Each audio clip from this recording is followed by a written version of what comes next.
Welcome to the last session of the day. This session is on on-demand, shared, connecting, and low-emission urban logistics. My name is Paola Chiarini. I work for DG Mobility and Transport and the Research and Innovation Unit. And I will moderate this session together with Fernando Liesa, Secretary General of the Alice Logistics Platform. Before diving into all the presentation of the three projects that will be indeed presented in these sessions, I would like to give you just a few words on terms of policy context. And the policy context on urban logistics is represented by the Urban Mobility Framework, which was published as part of the Efficient and Green Mobility Package in December in 2021. The Urban Mobility Framework covers several aspects of urban mobility, and one of these aspects is indeed zero-emission city freight logistics and last-mile delivery. And as we know, logistics is essential for the functioning of urban economies, but at the same time has a number of externalities like congestion and pollution. There are several issues that have been identified in this urban framework, certain points we want to focus on. And one is the collaboration between all the stakeholders and between the local authorities and the private stakeholders to share knowledge in order to have a proper logistics management and planning. And to do this also is necessary to boost the data sharing, the sharing of information, to make certain that the planning is based on evidence and facts. Another point is that is fundamental for urban logistics is the rollout of zero-emission vehicles used for urban logistics. This is to support decarbonization of the sector. But also, we have been looking into accelerating the deployment and development and deployment of innovative solutions. For instance, cargo bikes, new distribution models, micro-hubs, dynamic routing. So the use of urban rail and inland waterways. And at the same time, optimize the use of vehicles and infrastructure to reduce unnecessary and empty runs. Finally, there is a point on integrating cities as urban nodes in the overall trans-European transport network. All these are issues that are tackled in the three projects that are going to be presented today: LEAD, Eulas, and City Changer cargo bikes. Without, let's say, much information, let's move to the specific solutions that are indeed proposed by the projects. And I'll pass the floor to Sergio Fernandez for the LEAD project. And Sergio leads the International Collaboration Projects Department of the Madrid Public Transport Companies. Sergio, you have 15 minutes, and the question sessions will be held after the three presentations. Sergio, the floor is yours. Thank you. Paola. Is it working? Yeah. Thank you, Paola. Thank you, everyone. I'm glad to be here today to present LEAD project, which is actually one of those delightful projects which run very smoothly, so I'm really glad about it. I am the head of the International Collaboration Projects Department of EMT Madrid. EMT Madrid is a public transport operator. And first of all, you may think, what is a public transport operator doing about logistics? And the truth is that since the company was created in 1947, because actually today, this year is our 75th anniversary, we've been just a bus operator. But since 2013, we have added different mobility services to our portfolio. One of those services is to manage 28 underground parking facilities in the city of Madrid with more than 12,400 parking lots. And these parking facilities can really play a key role in urban logistics. So that's the reason that brought us to LEAD. The acronym responds to low emission adaptive last mile logistics, supporting on-demand economy through digital twins. So quite tech title. It started in the 1st of June 2020 with a total budget of around 4 million euro.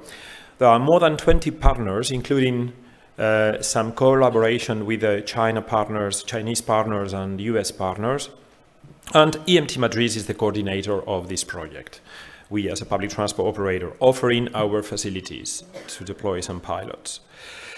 So which are the objectives? Well, the first one, and I would like maybe first to frame the context. We have all experienced on-demand and last mile deliveries. And in the last years, all our homes became a shop. So we are very used to buy from home. And this is really posing a lot of challenges, especially because from the customer point of view, all of us, we are very exigent and we want an immediate delivery, most of the times at a very low cost or even free of charge. From the point of view of the parcel companies and logistic operators, they want to react promptly to our demand and to cover providing as much offer as possible. So the next step on the chain are cities, which are facing the challenges of congestion, of dealing with increasingly complex operations, and that is really a challenge that has even go beyond through the pandemic and during the pandemic. We have all seen all the last mile deliveries during these times. So what is LEAD addressing? The objectives is to co-design value cases. So starting from a contextual framework, understanding what is going on these 6 living labs, Madrid, The Hague, Lyon, Porto, Budapest and Oslo. And then by deploying a digital twin, by setting the impact assessment framework as well and developing all the different modules to experiment and check those digital twins in real life by deploying physical pilots. And these pilots also feed back to the digital twin. So it's a kind of cycle process. And the last step would be to define how to scale up these achievements, how to develop a roadmap, how to help cities in developing data-driven solutions and policy making. So that is what we are trying to address through a LEAD project. And the 6 living labs are focusing on different aspects. For instance, in Madrid, we are working on developing the urban consolidation center nearby the M30 ring road, which is a part of the TNT corridors. We also want to explore and go further in private public cooperations. In Lyon, they are also validating last mile distributions using not only soft modes but also automated vehicles in a new area. And in The Hague, they are integrating last mile platforms, so how to go forward in cooperation between different platforms to improve demand supply and also in a very specific area of the city, which is an innovation district. In Budapest, they are thinking more on a macro perspective, so how to assess and simulate what's happening with the logistics sector when implementing either a consolidation center or defining different policies. In Porto, this is only the only one which is fully private. They are mixing energy distribution with the retail sector. There is a Sonae, the company which is trying to upgrade the network of shops in order to optimize their delivery by using electric vehicles. And finally, Oslo is exploring green crowd shipping linked to the public transport network. So by using a micro hub nearby a public transport station, and they're exploring this crowd shipping. So citizens themselves are part of the logistic chain. I don't pretend you to read this. I just wanted to inform you that each living lab has set their own targets according to the grant agreement commitments, and also have defined 16 different KPIs. So our intention is to measure how do we achieve those targets in terms of, for instance, reduction of emissions or creation of employment. The strategies are focused on 4 aspects. Innovative business models. So exploring how to make additional business models profitable for the private sector, but at the same time helping cities to achieve their goals. agile freight storage and distribution, so not influencing really negatively on their current operations, but improving them. Using low emission delivery vehicles, so most of the vehicles which are used are electric, zero emission, and also move forward the smart data-driven logistics solutions. So exploring also how to learn more and how to extract really useful outcomes of all this process. And the main innovations beyond the use of these digital twins in the last mile logistics is also linked to this co-creation of the different value cases, all linked to this on-demand economy, helping cities to embrace technology advancement and the data value. And this is something we are all aware of. I mean, we are all aware that many times we have plenty of data. The point is that we don't know what to do with them, what to use them for. And last but not least, the speeding up transition towards the physical internet paradigm. This, I don't pretend you either to read it through. It's just to let you know that this is one of the main outcomes that will be shared with all non-lead partners, which is the library with all the models to create your own tailor-made digital twin. So the technical partners have developed all that series of different models, either for route optimization, for two echelon distribution, 1-2 echelon distribution steps, or for instance to model the emissions using the corporate EU model. And all these will be available, so you can really pick up which suits you best and define your own digital twin. So the mid to long term expected impacts, the first one is to clearly understand the cost-effective strategies and measures and methods to help cities achieving the goal of getting emission-free city logistics by 2030. The second impact is to test and demonstrate new practices for a better cooperation between the public and the private sector, either suppliers, shippers, or urban regions, or city policies, policy makers. And the third impact is to clearly provide inputs to feed this policy-making process. So, for instance, either the definition or the deployment of the sustainable urban mobility plans or sustainable urban logistic plans, and also based on this big data or data-driven approach. So getting to the end of the presentation, exchanging and exploring synergies, the project has defined a transferability platform. 10 cities are so far part of this transferability platform, and the idea is to have a more fluent and direct communication with them, exchanging all the achievements and tools of the project. By this year, we will launch this massive online open course, we call it MOOC, and then by synergies, we are also exploring the cooperation with other projects, for instance, Do It about capacity building, or our sister projects, because they belong to the same co-senator and Eulas. You will hear about Eulas very shortly.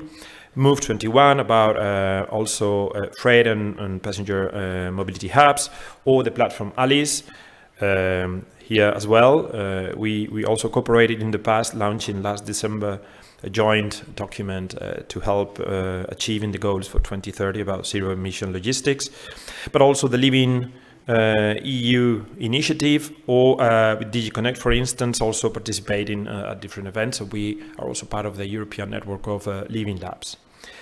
So maybe I've been too short. I don't know if I reached 15 minutes, but the person in touch with me was very strict about the number of slides. So I tried to behave. But if you have any questions, maybe later, don't hesitate.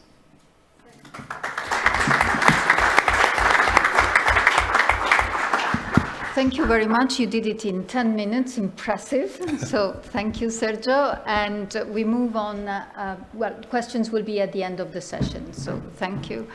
And we move on to the second presentation of the Eulas project, Urban Logistics as an On-Demand Service.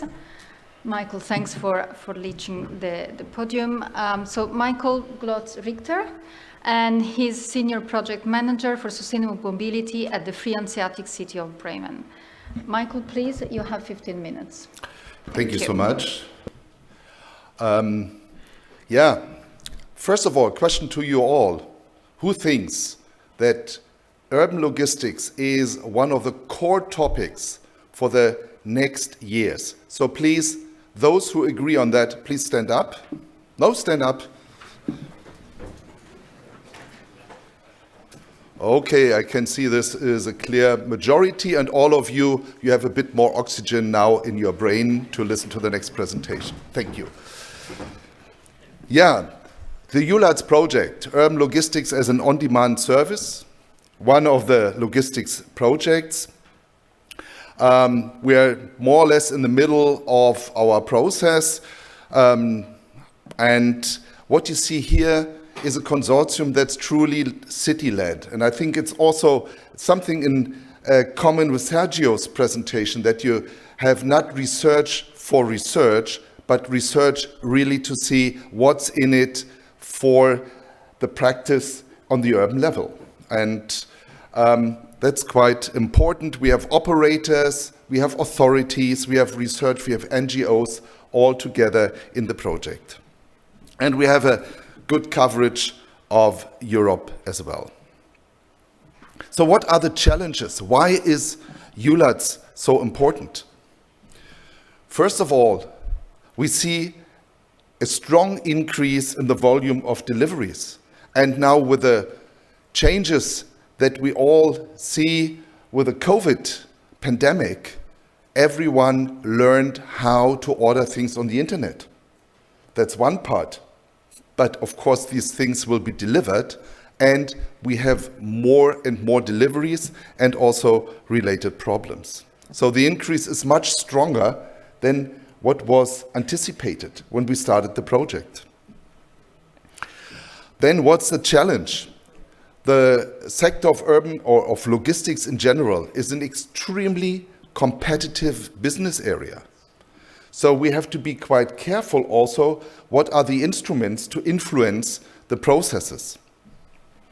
And we see that we have conflicts in transport on the urban level. All these delivery vehicles take space and are in conflict with cycling or public transport or walking, whatever it is. And that's also something that we see in all of our cities. Looking at the climate dimension, we know that transport is a special problem, by far failing what needs to be achieved in the sector of climate protection. And of course, now we have to see how can we deal with that.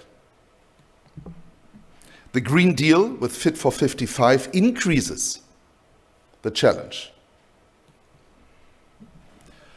And we have political targets to achieve essentially CO2-free city logistics in major urban city centers by 2030.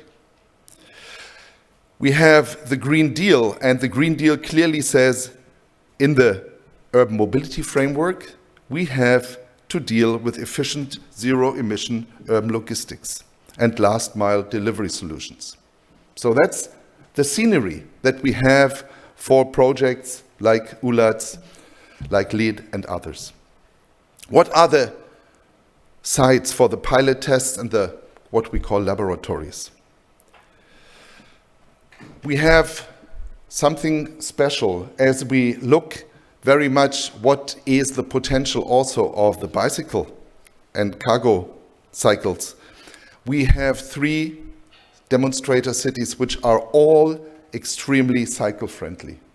We have Bremen, we have a share of 25% of cycling all over the city and 30% in the inner city area. We have Groningen with a higher share, and the beautiful city of Mechelen, which is just 20 minutes by rail from here.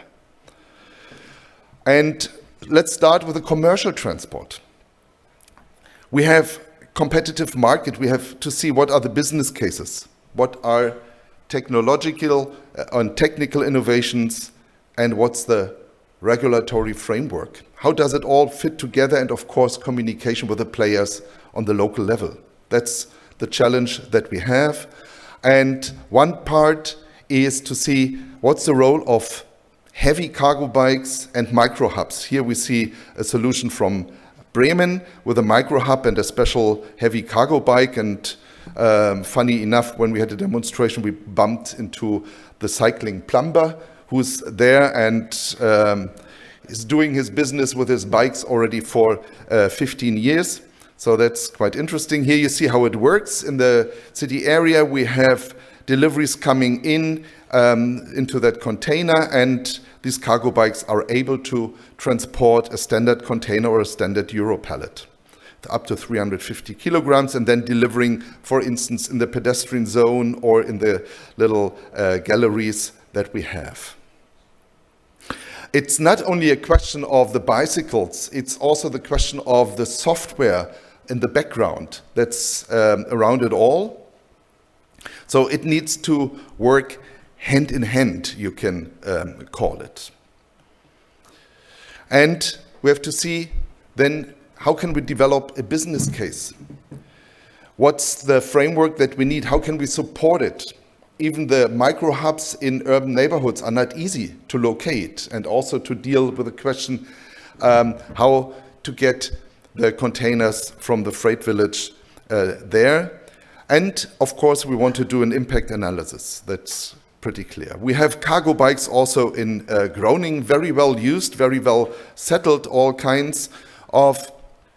And in Mechelen, very interesting case, we have also bpost, the Belgian Post involved, or UPS.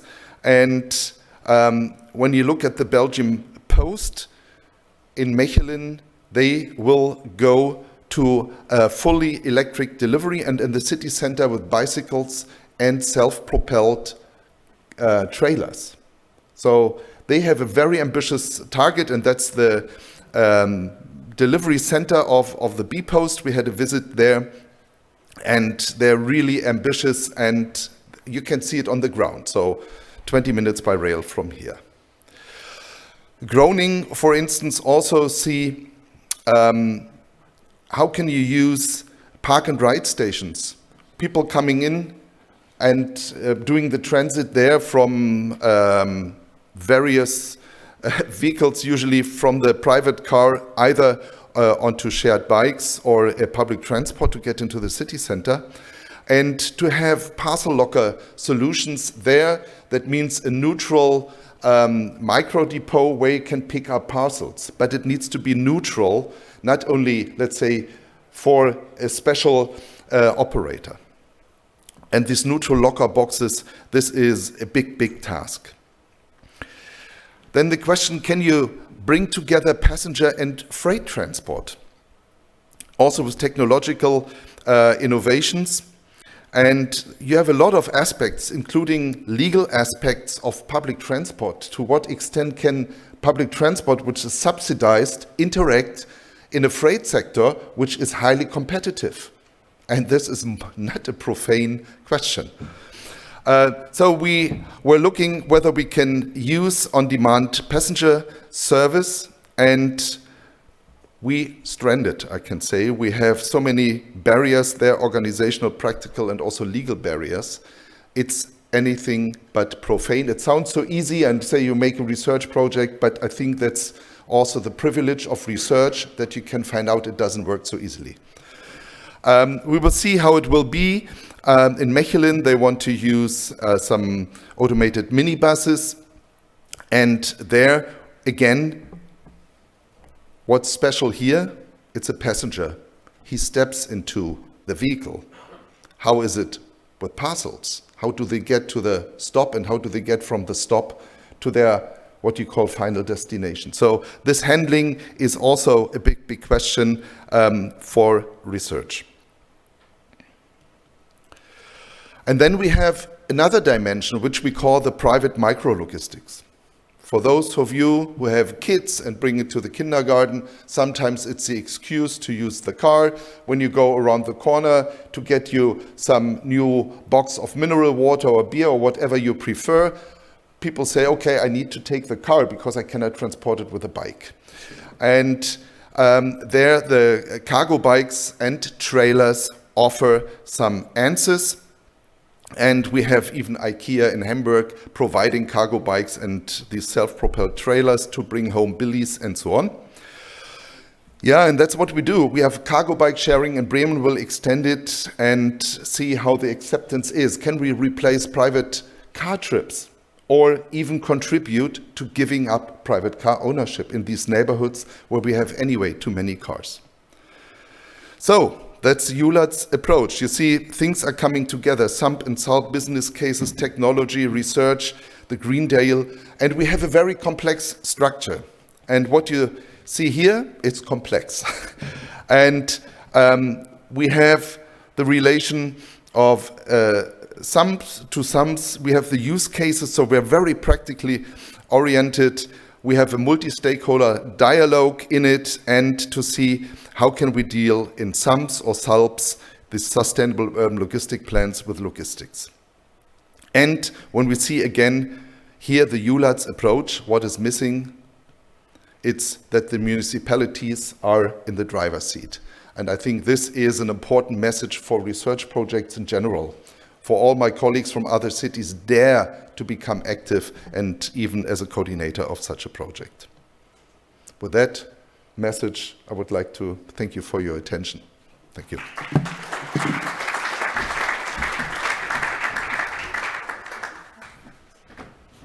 Michael, thank you very much. Numerous cases definitely to be considered, and very, very efficient speakers. So let's pass now to the third project, City Changer Cargo Bike, and Sam Pierce. Please to the podium, Sam. He's a project manager and Cycling Industries Europe, the European Trade Association for the Bicycle Ecosystem. Sam, 15 minutes for you too. Thanks. Thank you very much, and yeah, it's great to be with everyone here today. I'm here to tell you a bit about the City Changer Cargo Bike project, which we've been running now since 2018. So basically, the City Changer Cargo Bike project brings together a number of forerunner and follower cities to explore cargo bikes for personal and professional use cases. Obviously, yeah, I mean, we have the 20 partners of the project, 15 of them are city-led, so within the consortium. So, you know, like my colleagues up here today, there's a strong emphasis on cities experimenting and using cargo bikes for their either for personal mobility purposes or for city logistics. And companies that are using cargo bikes for that purpose. So yeah, the objective is really to improve the quality of city life by fully exploiting the huge potential of cargo bikes as a sustainable means of transport for private and commercial logistics purposes.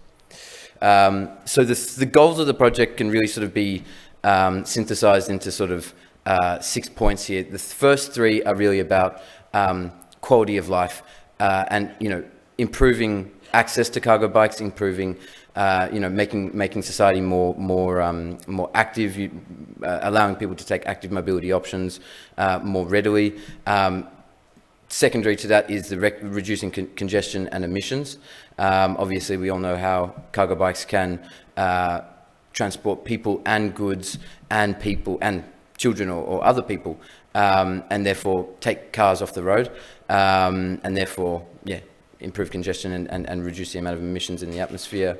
And obviously in Brussels at the moment, with all the sort of smog that's happening, it becomes specific, quite relevant. And then obviously increasing safety, increasing livability of cities, and improving, you know, public space. The business sort of case side of things is also quite prominent within the project. Obviously there's new jobs and new opportunities that can be developed from mainstreaming cargo bikes. We also see new funding schemes for cargo bike ownership as a sort of way to launch cargo bike ownership, and sort of over time, you know, with economies of scale, cargo bikes becoming cheaper, but for the moment they do still remain quite expensive. So there's been a number of cities around Europe that have put forward incentives and subsidy schemes to allow people to purchase cargo bikes, and I'll go through some of the specific city partners who have done that today a little bit later. But the last point is also, as my colleagues were also talking about, micro hubs, and once you can sort of put in those micro hubs for urban logistics, then the use case for cargo bikes becomes so much more relevant and so much more applicable. You know, current urban logistics makes it a bit difficult to bring goods in from outside of cities, you know, from around airports or around, you know, external sort of warehousing areas to the city. And if you can start to improve the access to those hubs, make them more urban and central, cargo bikes then sort of become far more efficient than vans and other motorized forms of transport that take up space and are less efficient. So within from the beginning of the project, these were the goals, the plan results, or the sort of key performance indicators. We're very happy that we've been very successful in achieving a lot of the points here. We've had more than 500 trained multipliers, people who have attended and participated in workshops and awareness raising events to sort of bring forward the knowledge that's been developed within the City Changer cargo bike. There's been a number of cities that have been part of the project have put in a number of restrictions for motorised traffic and low emission zones to sort of obviously push forward the utility of cargo bikes as well. Rental sharing systems have been a real success as well within the project. The areas where we have had some challenges and obstacles have been around bike test trials, the 10,000 that were sort of foreseen at the beginning of the project.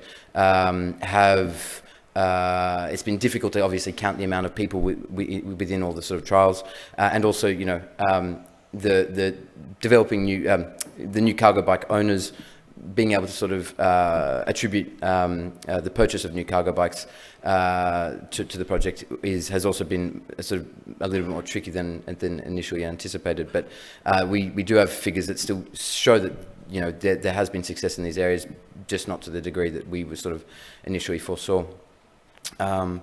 This is just a sort of quick quote to sort of make the point a little bit clearer. I think SUVs in cities really don't make sense. They weren't made for that in their first sort of iterations, and they're still not really relevant. And the cargo bike, I think, is the thing that can sort of replace that, allow people to transport goods, people, and still make their cities more livable. So going into specifics about each of the sort of, some of the cities that have been involved in the project. Strasbourg is the first one I'd just like to start off with. I mean, they've put in a number of subsidies. All the cities have done subsidies and loans. So there's been a lot of support given by the municipalities for purchase of cargo bikes. Strasbourg were able to support 74 people in the purchase of their cargo bike through a €500 purchase scheme. But what was really interesting with Strasbourg has been the fact that they've developed a bike rack, which you can see in this photo here. Obviously, cargo bike parking is a bit of a challenge. Currently, infrastructure doesn't really allow for that. Current bike racks are usually made for normal, traditional analog bikes, the cargo bike obviously takes up more space and therefore requires a sort of specific point of attachment. So the stand that they've developed here was chosen out of 105 candidates, and I think it's a real testament to the sort of innovation within the project. It's something that could be carried forward in other cities around the world and show best practice at a global level. Another example, just quickly for Strasbourg, is the city itself has put in place cargo bikes for a number of its services. The lighting, cleaning, sanitation services within the city have all sort of been transferred to cargo bikes. And I think quite nice. The city's also purchased a number of larger cargo bikes to transport children, up to 8 children, to transport kids between nurseries and schools. So I think that's a nice sort of way that emphasises how useful cargo bikes can be for everyone in society. Mechelen was another city that's been involved in this project, and the focus here has really been on supporting entrepreneurs and small and medium-sized businesses. So a unique angle that Mechelen took within the project.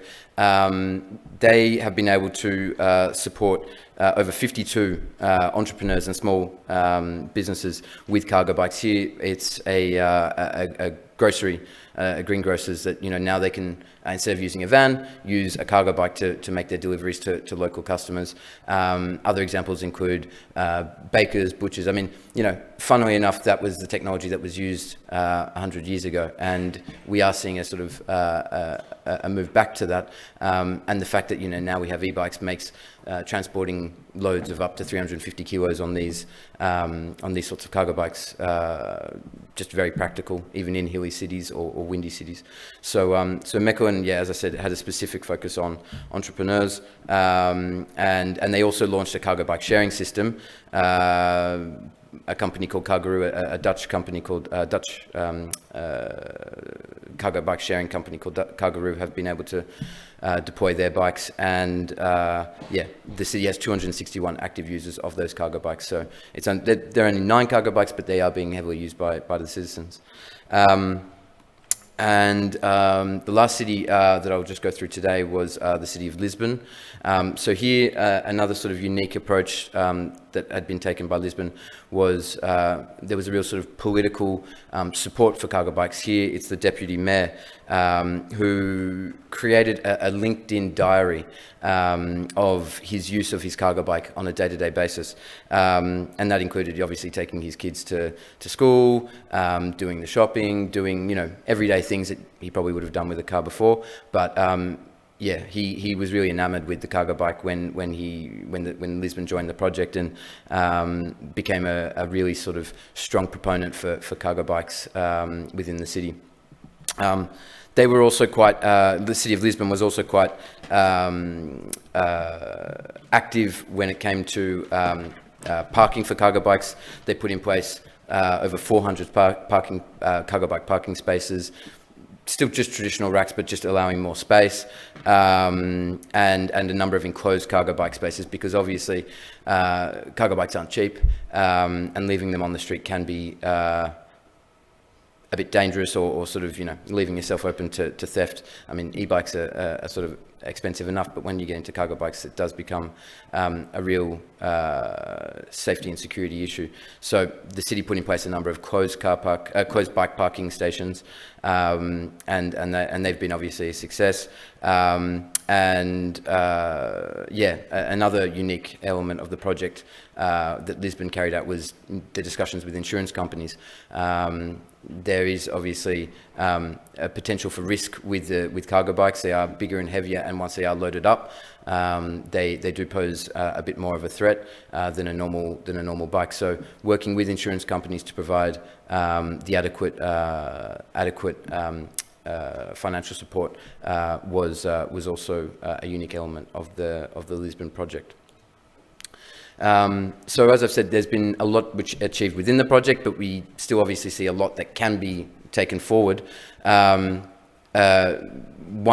first off, could just, you know, utilizing other multimodality options, using trains, using buses, as my colleagues were talking about before, combining different forms of transport mobility to allow the use and transport of packages, and then, you know, final delivery by cargo bike, last mile delivery by cargo bike makes a lot of sense. It is something that is still under development, but theoretically it does provide a lot of opportunities. Transporting people of different ages, you know, it is an extremely accessible form of transport, and an extremely efficient form of transport for transporting numerous people. So there's a lot more that can be done, we feel, there. I discussed, you know, entrepreneurs and small and medium-sized businesses, but tradespeople as well. There's a huge potential for tradespeople to move to cargo bikes. This is a tradesman who is based in Paris, and he's a plumber, but you know, potentially that could exist for electricians, for carpenters. Yeah, there's the sort of the possibilities are almost endless with tradespeople and the use of cargo bikes. And then really psychologistics itself, companies taking on the challenge of using cargo bikes to make that shift from cars and moving to cargo bikes can be done. Zedify, this is a company based in the UK. They're in 11 cities in the UK, and we can see that there are different size cargo bikes for different applications, but and more can be done around stuff like containerization, standardization, but yeah, there's a lot of opportunity there to make psychologistics more efficient and more applicable in cities around Europe. And one sort of long-term element of the project that I just want to highlight today was a number of simulation models that had been developed within the project. So here we have a specific example, which was Krakow in Poland, but this was carried out throughout a number of the pilot cities, and it was basically involving counting the vehicles in city and being able to assess what of those vehicles could have been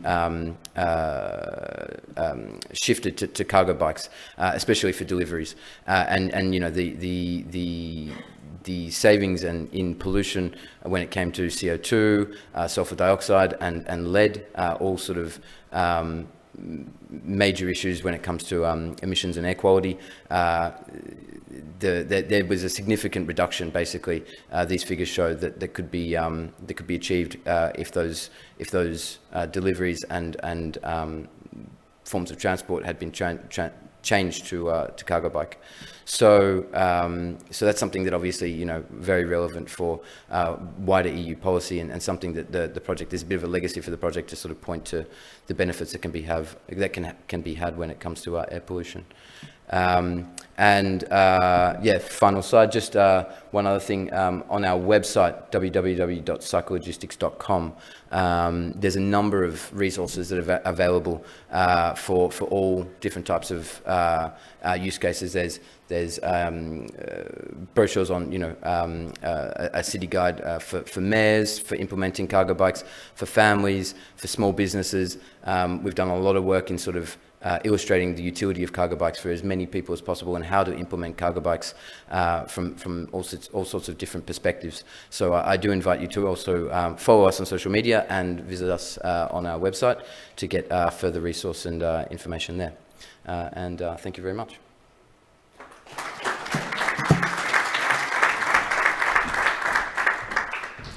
Thank you, Sam, for such a thorough overview of possible use for a cargo bike. So thanks to the three coordinators, speakers, and we start now with the question and answer session. I pass the floor to you, Fernando, to moderate this part of the session. Thank you. Hello, good afternoon, everybody. I'm Fernando Liesa. I'm the Secretary General of ALICE, the Alliance for Logistics Innovation through Collaboration in Europe, and these three projects are very close to our activity. Before going to the question and answers, I will ask you to ask questions and to the different coordinators on these very interesting projects. But I have been asked to do a very technical summary of the main achievements out of the project, but it's quite complicated to do it. I'm going to do a sole try. I will start with the last project, with the City Charger cargo bike, because actually this project started in 2018, if I'm correct. So it was already 4 years ago. In that time, I think it was very innovative to start working on cargo bikes, how to scale them up. And I think as the project has evolved, this has been a reality. I'm quite sure all the cities were involved were really taking and implementing all the learnings out of the project. I think one of the main elements here is that when you look into these topics, say, okay, that's cargo bike. But it's what Samuel said. There are different cargo bikes for different types of applications. I think this has been quite complex to learn how you can get these cargo bikes into the different applications, make them work, make them compatible, and then later this is now in new projects combined with city hubs, that it's also the new evolution of this. I think that was very, very important and very prominent on the first project. Then going back to LEAD and Eulas, as you could see, these projects are more or less in the middle of the project, and the ambition was really more looking into the digitalization. I think that was one of the missing points in previous research and innovation projects in city logistics, the digital part, and it's also very prominent now in the urban mobility framework, and these projects are really addressing these subjects. In particular, I think LEAD is also quite first in class, because when you talk now about digital twins, you get them, but this project was looking into digital twins, even if in the call this was not mentioned. So then I think the team was really there 3 years ago already thinking on this, and of course other concepts, very advanced concepts like physical internet, how to make better use of the assets, the parking slots, so then how we can make the transition to zero emissions more affordable. And I think that's those points are really important. Also the concept of the data-driven policies that is applied also in Madrid and in other cities. I think that's quite innovative.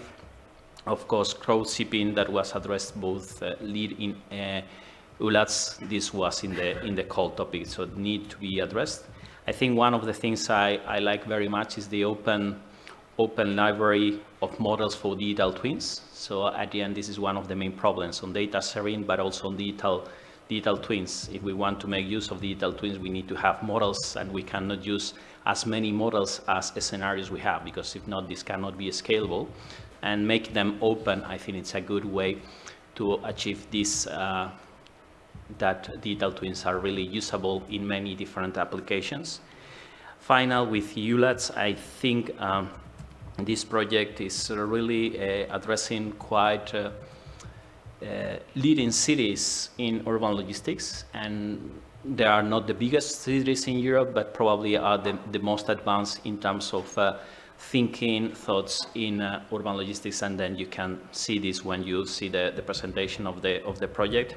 Particularly, I think these projects were timely because of the increase of deliveries because of COVID-19, and also this is more and more important in order to achieve zero emissions deliveries. I think also I understand cities need to be in the how you said? Driver's seat. In the driver's seat. In the saddle. And yeah, but I think it's really critical to have strong industry partners, as you have like UPS or bpost, that are really moving into this transition to zero emissions, and collaboration is key to really achieve this. And I can understand cities are in the driver's seat, but if the companies cannot make it work, I don't think this will have a clear future. So then that's also quite innovative, that really having leading companies as part of these projects, it's making a difference. And I think this was my summary of the projects. I'm sure I have not been fair in making it, because you have made much more, but you had 15 minutes and I have 3 minutes to do the summary of the 45 minutes.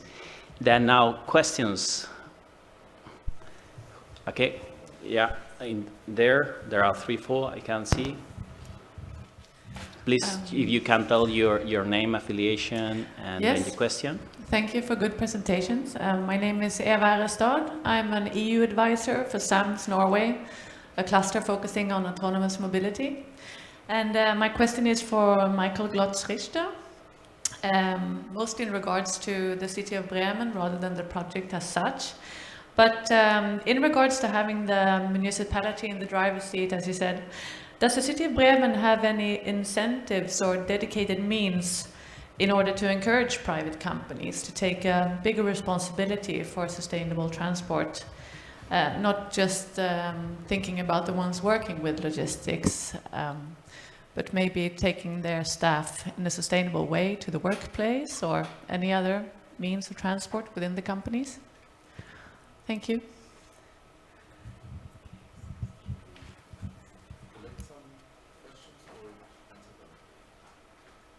Let's go question per question. So then, if Yeah, Eva, thank you for the question. How to encourage the private sector as a city? Of course, it's a wider range of what we do in sustainable mobility plans. So if you want to, let's take the example of cargo bikes. It's not only that you provide cargo bikes or so, but you have to provide an infrastructure and also, for instance, it starts with the infrastructure. It's not only the cycle paths or cycle roads or cycle lanes. It starts with cycle parking at home and on the company premises. For instance, in our building regulations since 1996, every new building has to provide bike parking. It is very little module, but you have to see it as a chain, and you know, the weakest element of the chain determines how strong a chain is. The dialogue that we have with companies, also within Eulas, we have a local forum where we discuss things like this. It's not only the only level, but the communication is key, that we also understand as a municipality, how does the business work and what are the requirements? And they have to understand our situation, and this goes only in a trustful communication way. I think these are modules, the framework setting in terms of transport. We have a history. We started in the 90s with a freight village. We tried out various forms of city logistics, of consolidation centers, and learned that this is anything but an easy business. But this developed a little bit the network, and to know how far can we go as a city and how far can the business sector go, and where do we have the overlap? And this overlap area is where we want to work in Eulas. Perfect. Thank you. There was one there. Yeah. Thank you very much for the presentation. I'm Christian Rousseau, working for Renault. I have two questions. First, a very straight one. What is the amount of, in terms of percentage of the operational cost or operational revenue, what is the percentage of the subsidies? Because I've subsidized, because I've seen that for all those deployment, there were absolutely needs for subsidize. That's the first one. The second one is, sorry, it's the same, still the first one. Can we take from this experimentation, can we have some kind of recommendation in terms of what is the needed level of subsidies? The second question,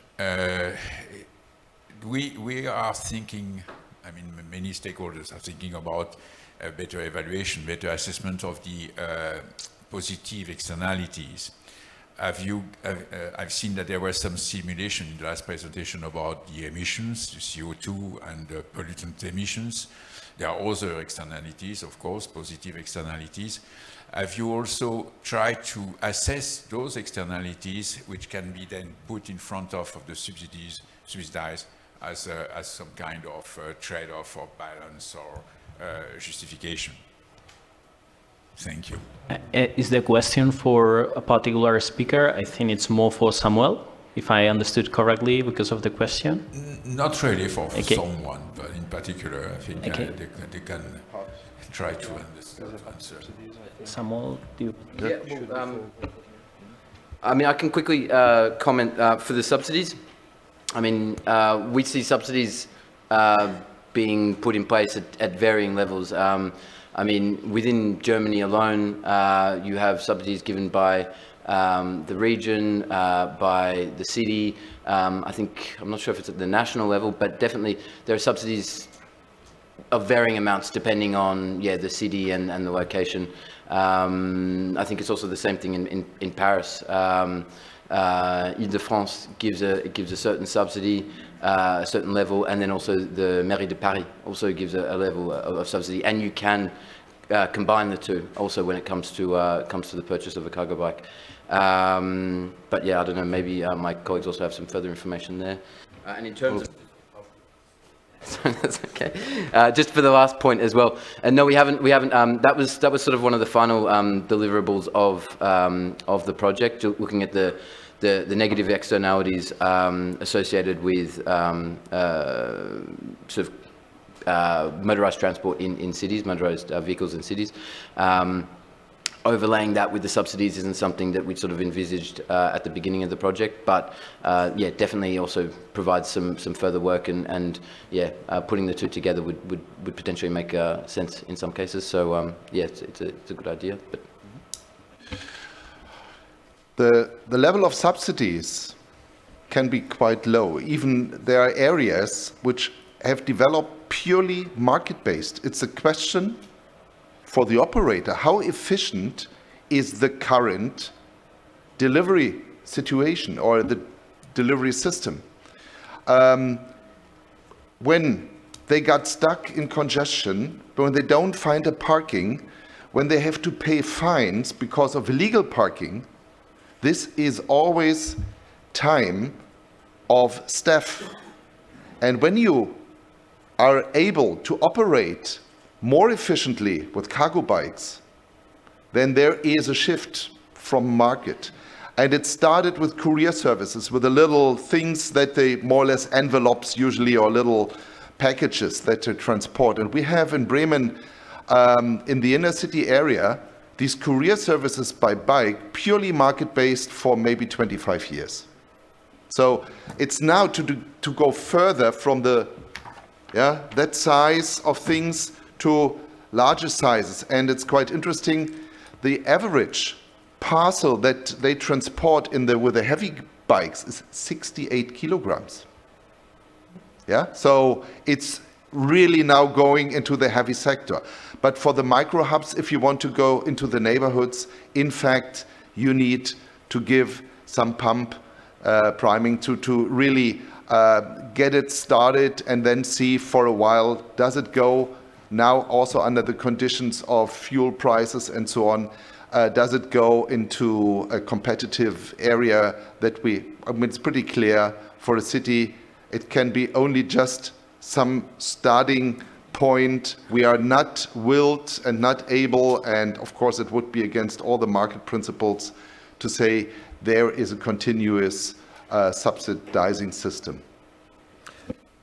Sorry. Yeah, if I may, I think it's also about incentives rather than subsidize. So many times a logistic operator would please more, for instance, a more favorable delivery time window or access into sensible areas rather than having a subsidized. And we have observed in LEAD project, specifically about the physical pilot in Madrid, which is this urban consolidation center. Actually, is rather a micro hub rather than big urban consolidation center.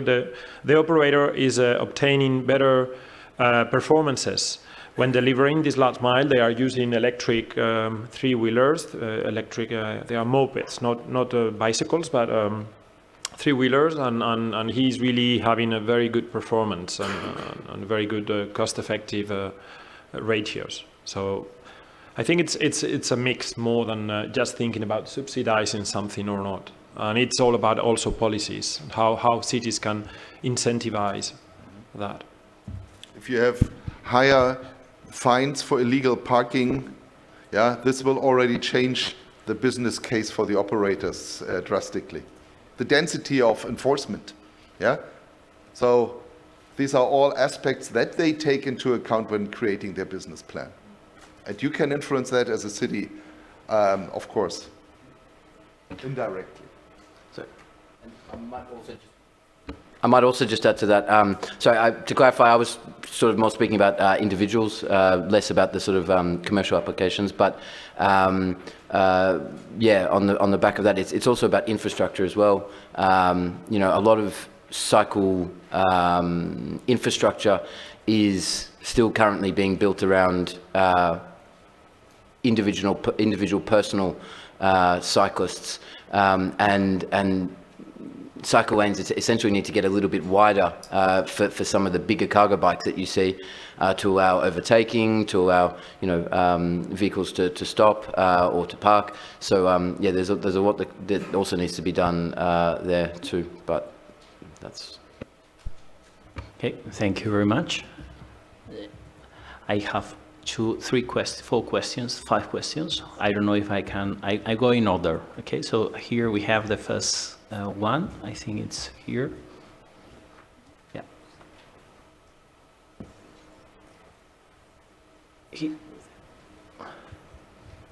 Yeah. Good evening. Thanks for the presentations. My name is Joris Kleijs. I'm actually a lucky guy because I represent from maritime all the way to last mile logistics in what I do. So I represent port expertise, Clean Connect, and a new company which is under development, MZIGO. MZIGO is going to actually perform standardization of both the equipment used as well as the data being exchanged across the supply chains. And we'll be starting with the first and last mile logistics. I have a question to all three of you actually. There is a common theme which comes out of it, and that is 2 things. One is you need to implement either micro hubs, a number of city hubs, then you have the infrastructure. So across the 3 project experiences, you've seen the same thing is needed. And my question towards that is how, and maybe Alice can be part of that too, how are you going to duplicate this across cities in Europe? Because we know this is truly the need everywhere. There is too much a mix of transportation means from long distance transportations going in the city, and you can't have bikes going to large distribution centers either. So the organization of infrastructure, including the micro hubs and the city hubs, is essential to make it all happen, right? So that's a question to all 3 of you. And how is it going to be multiplicated to other cities in Europe? Well, I mean, it's great that we were able to replicate that all across Europe, but at the city level, we have quite a lot of work to do within our own borders, I guess. So just for your information, I mean, the idea of exploring micro-hub solutions was included within the sustainability strategy of the city of Madrid. The so-called Madrid 360 strategy was launched in 2019. So now we are working on just deploying micro-hubs all across the city.